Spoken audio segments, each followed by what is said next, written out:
What we saying, boys? Bro, I got a tripod, you know. Look at it. You're on the tripod right now.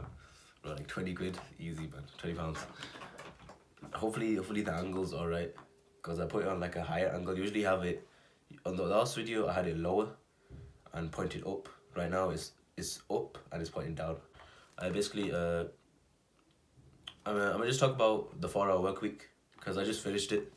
And I thought I'd just go over some of the things I learned from it. So let's get into it. This is a separate, in the journal video, I talked about how I have a reading journal, and it's separate to the like my other journals.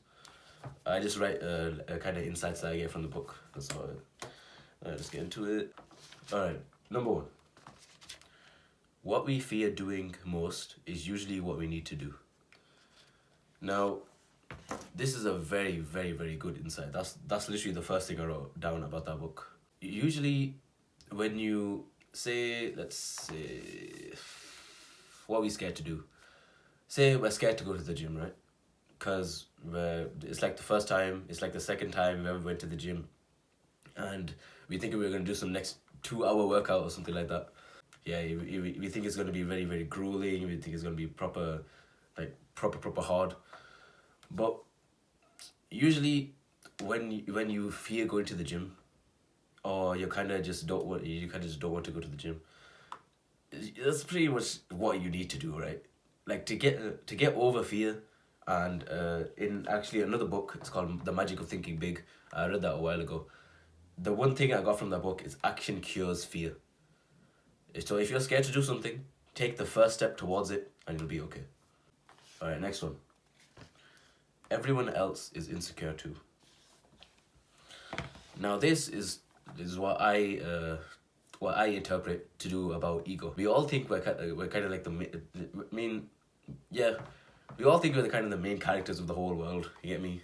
It's cause the only perspective you have is from your own perspective. You don't see life from other people's through other people's eyes. So if you only have one experience and one perspective, you're only gonna think from that one perspective by the default. Do you understand? So what it means by everyone else is insecure too, the feelings that you have normally, other people also have them.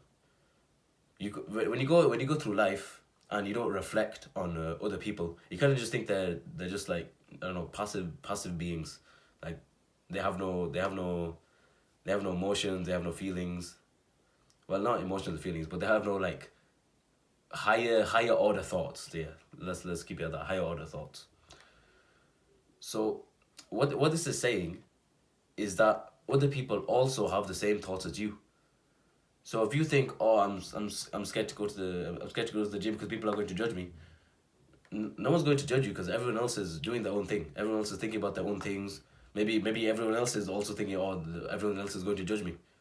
So it kind of cancels it out. Also, I put this quote here because I thought it was funny. Life is too short to be small, by Benjamin Disraeli. I just thought that was funny, bro. Like I was thinking about like bodybuilding, and just getting bigger. Okay, this one I don't really understand yet, but I can kind of infer the concept from it. So he says, by the way, the author is called Tim Ferriss. So Tim says, mistakes, there are 2 types of mistakes: mistakes of ambition and mistakes of sloth. And I think what he means by mistakes of ambition is risk taking. So say I want to go start a business or something like that, and I take the risk into actually going into that business because it's very like risky to I don't know, leave another thing. Maybe you're leaving your job, and maybe you kind of lose money because of that. I think that's an example of a mistake of ambition. Well, I could be wrong. Next we have mistakes of sloth. Everyone knows mistakes of sloth. You just sit around, do nothing, and you make mistakes because you're just lazy. That's pretty much it. Subtracting the bad does not make the good. Now, this applies in all parts of life. I don't know.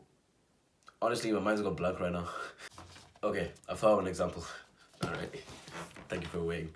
So, I think, I'll give an example, right? Say your diet, right? Let's say your diet consists of just fast food. You just eat like shit. like the whole time. And by this principle, subtracting the bad, so taking away like a few I don't know, a few chips, a few burgers here and there, does not make it better, because the rest of the diet is still just shit. I guess this applies to, I mean, I guess you could apply this to training. If your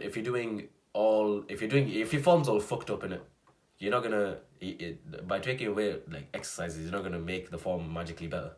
So next one is, if you can't define it or act upon it, forget it.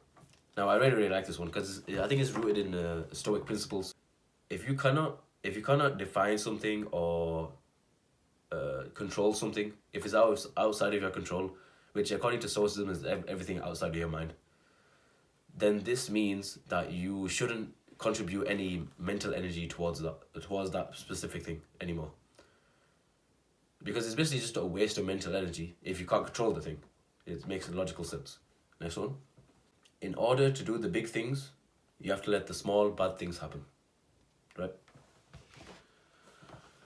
So, say badness to you is missing an anime episode. And the good thing you want to do is go to the gym. I know every example is about the gym and everyone, leave me alone, man. Alright, so the gym. You want to go to the gym, that's the big good thing. But the small bad thing to you is missing that anime episode. In order to go do the good thing, you need to let the small bad thing happen, which is, in this case, is missing that anime episode. And this could be applied to business, but I'm not really into business right now. But let's give another example.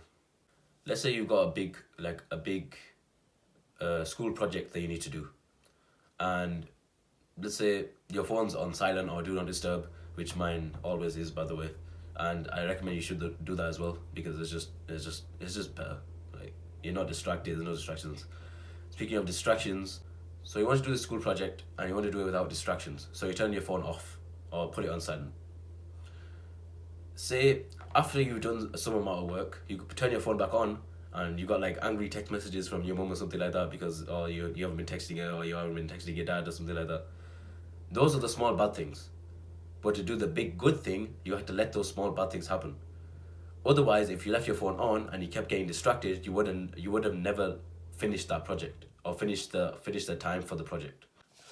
Alright, next. A big part about getting things done is getting to the point. Now, you can see in this video, I haven't really made an overview of the whole book. I just gave my pointers. Some other people may have different points about the book, but these are the ones that really stuck out to me personally, and I just wanted to convey them very, very, very straight to the point. And I've made this video that's getting things done. There we go. On that note, I'm going to end the video. So, take care, boys.